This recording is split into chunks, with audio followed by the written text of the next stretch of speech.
Assalamualaikum warahmatullahi wabarakatuh. Halo teman-teman, kembali lagi di acara Siniar Diksasindo. Nah, setelah kemarin dengan Kak Intan membahas tentang keorganisasian, kita sekarang membahas tentang topik yang sedikit lebih serius nih teman-teman, yaitu tentang SKKM. Jadi SKKM ini adalah program baru yang nanti ya kita bahas gitu ya teman-teman. Nah, mungkin kalian udah pada penasaran tentang SKKM ini. Langsung saja kita sambut Ibu Dian Novitasari. Selamat siang Ibu Dian. Ya, jadi kalau boleh tahu kesibukan Ibu Dian sekarang ngapain sih, Bu? Baik, alhamdulillah. Sebenarnya saya dosennya Mas. Ya, terima kasih sebelumnya. Perkenalkan, nama saya Dian Novitasari. Oh, iya. Saat ini saya adalah dosen pendidikan bahasa Inggris dan kebetulan juga diamanahi oleh wakil dekan 3 masuk dalam tim kemahasiswaan. Oh, tim kemahasiswaan. Ya, oleh karena itu saya terlibat juga pada program SKKM ini. Program SKKM ini, oh iya. Ya, sekilas info aja ya. Ini Ibu Dian itu dosen saya semester 1 dulu. Dosen bahasa Inggris ya, Ibu ya. Oh iya ya. Oh, selain apa? Kemahasiswaan ini baru-baru ini di Betul. minggu-minggu ini itu kalau boleh tahu nih Bu, itu selain ada ospek maba-maba ini kesibukan Ibu ngapain itu kalau boleh tahu? Betul. Jadi memang kemarin kegiatan besarnya adalah PKKMB ya untuk mahasiswa. Sebelumnya tidak begitu signifikan karena memang kemahasiswaan ini kan belum begitu banyak bergerak ya. Kemarin kami masih sangat disibukkan dengan akreditasi untuk 8 program studi di Fakultas Ilmu Budaya. Jadi tenaga kita terkuras di sana. Kemudian baru sempat saya masuk ke dalam salah satu validator untuk pengajuan proposal para LKM yang ada di Fakultas Ilmu Budaya. Oh. Jadi screeningnya melalui saya. Oh Itu, iya. Setelah itu baru kemudian masuk ke PKKMB. Sembari juga pada saat itu saya bergerak di dalam sosialisasi SKKM karena ini termasuk juga program baru tahun 2025 ini. Iya. Berarti ini termasuk apa? Program yang baru di FIB ya, Bu ya? Betul. Oh iya. Baru dirilis. Iya, baru dirilis. Oh iya, kalau boleh tahu mungkin teman-teman juga belum tahu SKKM itu apa sih gitu. Mungkin boleh dijelaskan Ibu. Ya. Jadi SKKM itu kepanjangan dari SKKM bukan ya. Jadi Satuan Kredit Kegiatan Mahasiswa. Karena kita ketahui bahwa saya yakin mahasiswa tidak ada yang nganggur ya. Banyak sekali kegiatan keorganisasian, kemudian keikutsertaan di dalam kepanitiaan, kemudian juga lomba-lomba, dan mungkin juga ada kegiatan-kegiatan MBKM yang waktu masih dengan kurikulum baru ya, kurikulum dengan Mas Nadim itu. Itu kegiatan MBKM banyak sekali. Dan ketika kegiatan-kegiatan itu hanya mungkin ada rekognisi berupa sertifikat, kemudian juga mungkin yang untuk lomba-lomba akan mendapatkan reward dan sebagainya. Tidak ada kontribusi positif untuk lulusan. Ya. Sehingga muncullah Pertol 32 dari UB untuk mengakomodasi itu. Jadi kita memberikan apresiasi kepada para mahasiswa yang aktif dari beberapa kegiatan tadi itu, dan itu nanti akan menjadi bekal mereka ketika lulus. Jadi ada kontribusi nih. Jadi sembari nanti mereka akan mendapatkan apresiasi atau transkrip akademiknya, nah ini ada namanya transkrip non akademik yang melalui program SKKM ini, Satuan Kredit Kegiatan Mahasiswa ini. Oh iya, jadi secara tidak langsung untuk mengapresiasi mahasiswa yang aktif gitu ya Ibu ya. Betul sekali. Oh iya. Dan sebenarnya juga untuk mengaktifkan mahasiswa-mahasiswa yang kupu-kupu. Tahu nggak apa itu mahasiswa yang kupu-kupu? Kuliah pulang. Betul. Jadi biar jadi kura-kura, kuliah rapat. Nah, ya. Jadi untuk mengaktifkan mahasiswa-mahasiswa yang kupu-kupu itu untuk tetap menggali banyak pengalaman di masa S1 mereka biar, karena soft skill itu juga tidak didapatkan di meja kuliah. Jadi kebanyakan soft skill itu didapatkan dari pengalaman-pengalaman tersebut, kegiatan-kegiatan yang dilakukan di luar jam kuliah. Oh iya. Oh berarti apa selain manfaat akademis itu berarti non akademisnya juga ada ya Bu? Maksudnya yang non akademis itu kayak soft skill tadi gitu ya. Jadi lebih terdorong gitu ya. Betul. Oh, Jadi itu iya, nanti akan menjadi portofolio mahasiswa lulusan UB. Ya, lulusan UB karena memang ini kita konteksnya di UB dulu ya. Iya. Konteksnya di UB dulu. Jadi UB itu meningkatkan portofolio mahasiswa dengan adanya transkrip non akademik ini melalui program SKKM. Ini sehingga ada poin plus nanti lulusan UB dia memiliki poin plus sembari dia memiliki akademik yang bagus, ternyata non akademiknya juga bagus. Nah ini nanti akan dilirik ini banyak dunia pengusaha ya, dunia industri dan sebagainya. Betul. Oh iya. Untuk apa manfaat dari SKKM bagi mahasiswa sendiri selain yang tadi itu poin-poinnya untuk apa sih Bu gitu? Betul. Jadi memang SKKM ini kita bermain poin ya. Jadi tidak hanya trading saja ya main poinnya. Jadi di SKKM ini juga kita bermain poin. Sebenarnya poin itu juga adalah seperti nilai ya, seperti nilai karena soft skill itu kan sesuatu yang abstrak. Kita tidak bisa menilai secara kuanti begitu kan ya. Jadi dengan poin ini kita mengkuantikan hal-hal yang kuali gitu kan, yang tidak bisa terlihat seperti itu abstrak. Karena kan saya tidak bisa melihat kedisiplinannya Mas bagaimana, kerajinannya Mas bagaimana gitu kan. Jadi dengan keikutsertaan tersebut, keikutsertaan organisasi ataupun lomba dan sebagainya, dan di situ kan ada semacam approval begitu bahwa Anda memang berkompeten. Nah, kompeten itu kita poinkan sehingga menjadi sebuah poin, dan poin itu yang nanti akan kita jadikan modal untuk pembuatan transkrip non akademik. Begitu. Jadi manfaatnya ya banyak, sembari mereka akan mendapatkan sertifikat atau transkrip ya, transkrip non akademik dalam SKPI, surat pendamping ijazah ya, dan juga ya pastinya itu akan membekali portofolio, memperkuat portofolio dari mahasiswa sehingga nanti dilirik ketika lulus dari universitas.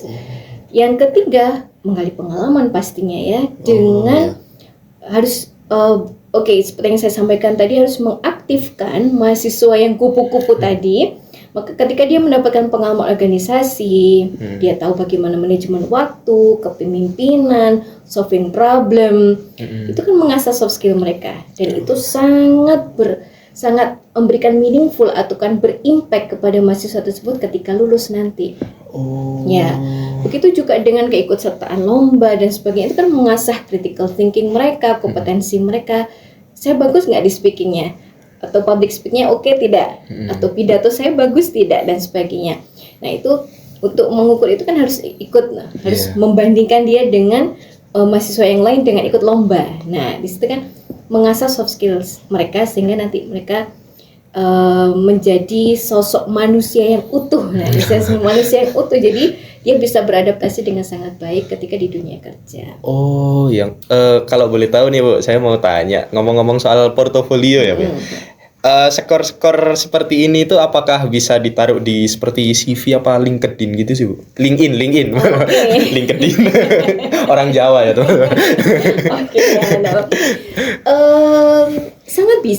Sangat bisa karena memang poin-poin tersebut kan bukan berasal dari justifikasi secara verbal ya, tetapi juga harus ada pembuktian kan. Jadi ada sertifikat, kemudian juga mungkin ada surat keterangan dan sebagainya. Ketika itu publikasi maka harus ada artikel dan sebagainya. Nah, poin-poin itu dan predikat tersebut, predikat. Nah, kan nanti akan mendapatkan predikat apakah sangat baik dan seterusnya. Itu sangat bisa itu di posting di LinkedIn ya. Sebagai portofolio, tidak hanya di LinkedIn, mungkin di sosial media yang lain ataupun di aplikasi yang lain menunjukkan portofolio kalian sangat bisa sekali. Jadi enggak di ijazah aja gitu ya Pak ya? Betul, bisa diposting. Gitu, berarti pastinya kalau program baru itu akan menghadapi tantangan-tantangan gitu ya Bu ya. Nah, itu kalau menurut Ibu nih kan sebagai penanggung jawab SKKM. Betul. Untuk sekarang ini apa saja sih tantangan untuk program ini Betul. That's a good question, Mbak. Jadi karena memang betul ini adalah program baru di tahun 2025 ini, sehingga belum banyak mahasiswa aware mengetahui terkait dengan ini. Terutama karena memang ini kita wajibkan atau peraturan ini sangat mengikat untuk mahasiswa 2024.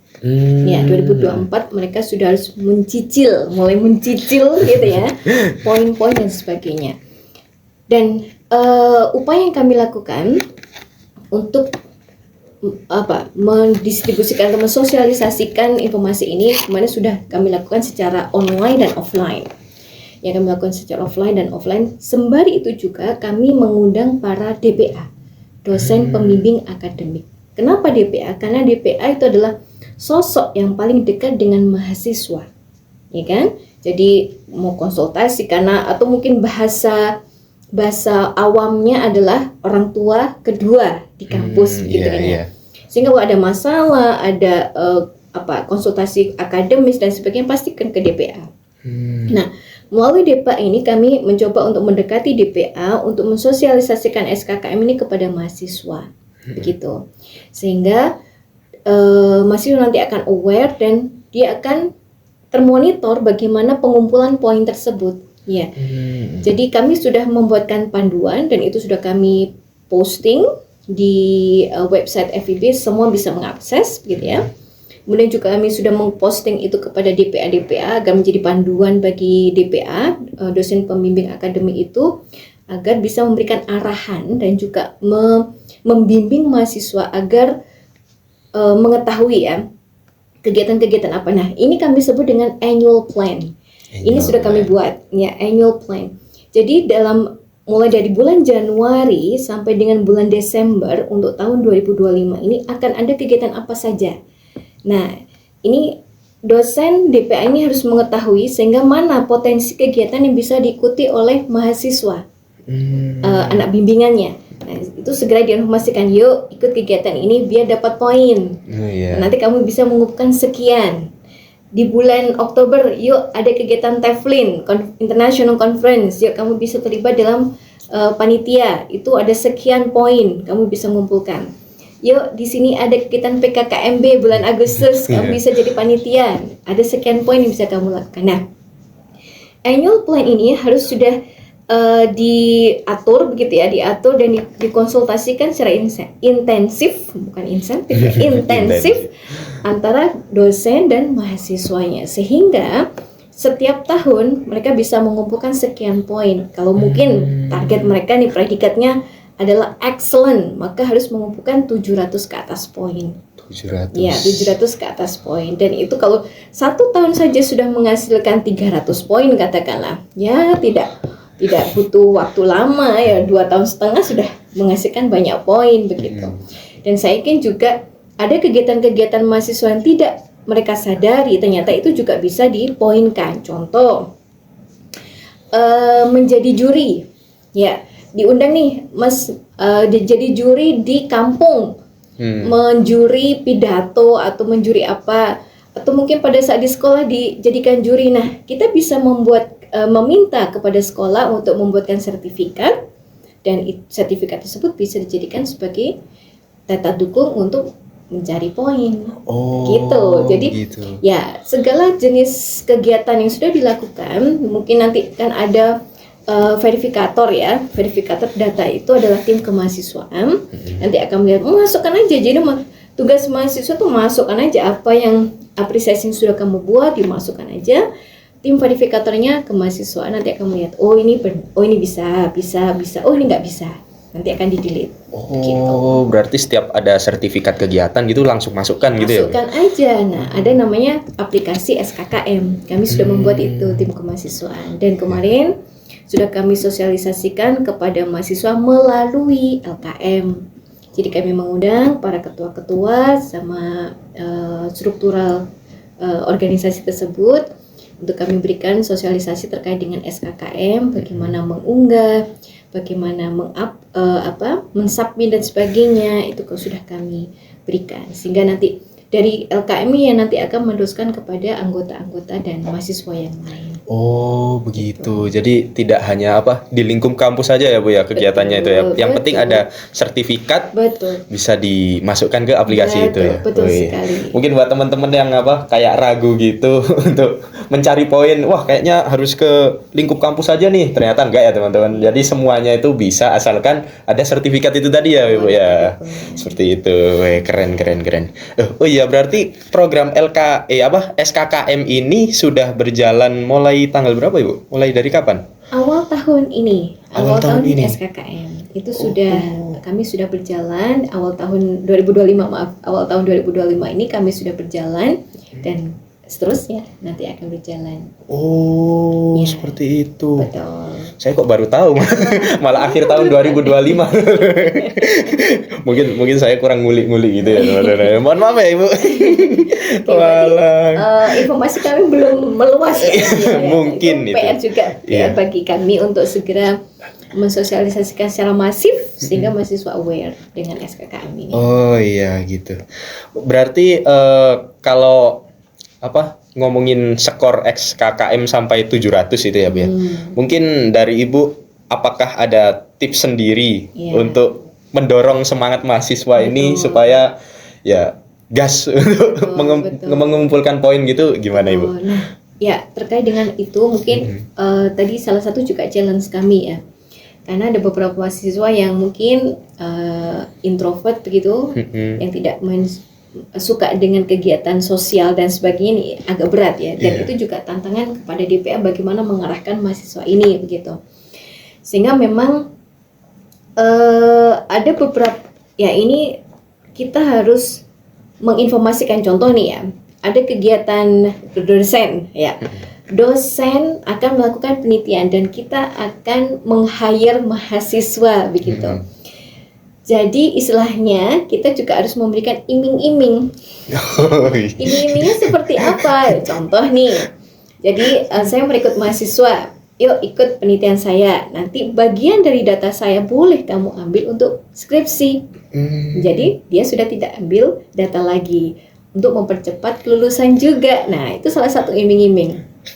Atau dari hasil penelitian ini nanti kita akan menghasilkan artikel. Nanti kita publish, nama kamu muncul di sini, gitu. Kamu bisa menjadi nama pertama dengan data sekian. Ketika artikel publish sudah dikonversikan skripsi, tidak usah membuat skripsi, lulus tepat waktu. Nah, iming-iming seperti itu yang mungkin perlu kita berikan juga kepada mahasiswa ya, sehingga mereka tertarik. Itu yang pertama. Yang kedua, di UB saya kira itu di semua universitas di Indonesia ya, kita ada namanya IKU, target IKU. Apa itu IKU? Indikator kinerja utama universitas, dan itu adalah kontrak antara universitas dengan pemerintah, dengan kementerian. Dan salah satu yang ditargetkan besar itu adalah MBKM, kegiatan MBKM. Kalau mungkin istilah sekarang adalah magang berdampak gitu ya. Kalau dulu MBKM, sekarang istilahnya magang berdampak. Dan itu diwajibkan karena target kita masing-masing fakultas adalah 1.000 mahasiswa. Luar biasa ya. 1.000 mahasiswa. Nah, ini salah satunya adalah kegiatan kalau di departemen, nah kebetulan ini saya di Departemen Pendidikan Bahasa Mas ya. Jadi ada mata kuliah P4 atau praktek mengajar di sekolah ya, dan itu adalah sebuah rutinitas yang kita lakukan ya kan, bahkan itu wajib bagi mahasiswa pendidikan, baik itu pendidikan bahasa Inggris, bahasa Indonesia maupun bahasa Jepang, dan yang praktek mengajar. Nah, kegiatan rutinitas ini kita olah begitu ya, kita olah menjadi MBKM. Jadi kegiatan MBKM di mana satu, target IKU tercapai, ada kegiatan MBKM. Yang kedua, mahasiswa bisa P4 untuk memenuhi mata kuliah wajib. Yang ketiga, mahasiswa dapat poin di SKKM. Gitu. Jadi kita mencoba untuk membuat sebuah kegiatan yang ya tanpa disadari oleh mahasiswa itu bisa menghasilkan poin begitu. Dan itu wajib dilakukan oleh mahasiswa pendidikan terutama ya. Dilakukan oleh mahasiswa pendidikan. Mereka sudah mengantongi poin tanpa dia sadari, walaupun mager nggak mau ikut organisasi, nggak mau ikut lomba-lomba dan sebagainya, bisa melalui kegiatan MBKM. Oh, nah itu Gitu. berarti apa kalau ada mungkin sekarang apa tidak bisa dipungkiri masih banyak mahasiswa yang kayak poinnya kelewatan gitu ya Bu ya. Mungkin nggak tahu nih ternyata bisa dipoinkan gitu. Betul. Nah itu gimana Bu? Apa ada kegiatan sosialisasi dari tim SKKM lagi Iya. atau tetap memfollow up DPA gitu Bu untuk lebih mengintensif? Betul. Ya, kami akan melakukan itu terus ya. Seperti kemarin di PKKMB, kami juga sudah melakukan sosialisasi kepada mahasiswa baru terkait dengan SKKM ini. Nah, untuk yang mahasiswa lama, ada dua cara yang kami lakukan. Pertama, tetap pendekatan dengan DPA, itu tetap akan kami lakukan. Yang kedua juga akan kami berikan sosialisasi sekali lagi kepada mahasiswa, bisa melalui LKM atau hima-hima, ya, atau juga bisa kami undang secara daring. Ya, bisa kami undang secara daring untuk memperkuat lagi terkait dengan kegiatan SKKM ini. Berarti masih ada kegiatan sosialisasi seperti itu ya Bu ya? Setiap tahun nanti akan kita rutinitaskan untuk kegiatan ini, biar aware begitu ya. Iya. Soalnya sepertinya yang angkatan-angkatan yang sebelumnya ini, Iya. yang 2025 ini mungkin ada banyak kegiatan. Betul. Cuma kan SKKM ini masih baru gitu ya Bu ya. Betul, Seperti itu. betul, Seperti betul. saya ini mungkin ya kayaknya masih banyak sekali kegiatan yang terlewatkan ya. Iya, Soalnya baru tahu SKKM itu sudah berjalan mulai tahun 2025 ternyata teman-teman. Jadi ya mungkin buat teman-teman yang jadi inget nih, waduh ternyata aku dulu punya pengalaman di kepanitiaan atau yang lain, bisa ke websitenya SKKM atau aplikasi ya Bu ya? Aplikasi Ya, atau aplikasi. website? Jadi untuk panduannya kami posting di website FIB, tapi untuk SKKM ada namanya apps SKKM. .ub.ac.id. Oh iya. Ya, nanti. Itu apa sudah ada di Play Store apa gimana Bu? Apa harus? Nah, itu memang internal kita, internal di Fakultas Ilmu Budaya saja. Ya, jadi memang aplikasi itu kita konstruk gitu ya, kita build untuk memfasilitasi mahasiswa FIB. Jadi saya tidak tahu fakultas yang lain apakah juga pastinya sudah membuat aplikasi yang sama begitu ya. Tapi kita ini berbasis Gapura, jadi bisa diakses melalui Gapura. Oke ya teman-teman, mungkin yang kembali lagi yang jadi ingat punya kegiatan dulu ya, mungkin langsung bisa ngeliat Gapuranya. Iya. Pokoknya kalau nemu sertifikat yang di rumah mungkin bisa langsung difoto ya Bu ya, di-scan melalui scanner seperti itu, kemudian bisa diisikan ke apps SKKM seperti itu. Oke, berarti sudah bisa diakses ya Bu ya, mulai dari sekarang sudah bisa registrasi gitu. Sudah. Oh iya. Sudah Untuk bisa. panduan registrasinya itu apa sudah ada di buku panduan apa gimana itu? Betul sekali, ada Sudah. lengkap. Jadi di buku panduan itu ada bagaimana mengisi atau menggunakan aplikasi tersebut, bahkan juga kalian akan mengetahui poin-poin berapa. Kalau saya jadi ketua panitia, berapa poin yang saya dapatkan. Ketika saya jadi sekretaris, poin berapa yang saya dapatkan, dan begitu seterusnya. Ada semua di panduan. Oke, jadi sebelum kalian mengisi-ngisi dulu itu ya baca buku panduan dulu ya teman-teman. Di situ seperti kata Ibu Dian ada list poin-poinnya gitu, Betul, dari yang terbanyak sampai ke yang terkecil seperti itu. Oke, mungkin segitu aja ya Ibu ya, Ibu Dian. Terima kasih atas waktunya untuk membahas SKKM ini. Semoga dengan podcast kita ini mahasiswa baru, mahasiswa lama itu bisa terdorong gitu ya Ibu ya, untuk melaksanakan ya kegiatan yang mendorong soft skill mereka gitu, soft skill maupun hard skill. Mungkin itu saja podcast yang kita laksanakan hari ini yang bertema SKKM dengan Ibu Dian. Ya, semoga kalian semua terinspirasi, kita semua terinspirasi. Saya izin tutup. Assalamualaikum warahmatullahi wabarakatuh. Waalaikumsalam warahmatullahi wabarakatuh. Terima kasih teman-teman.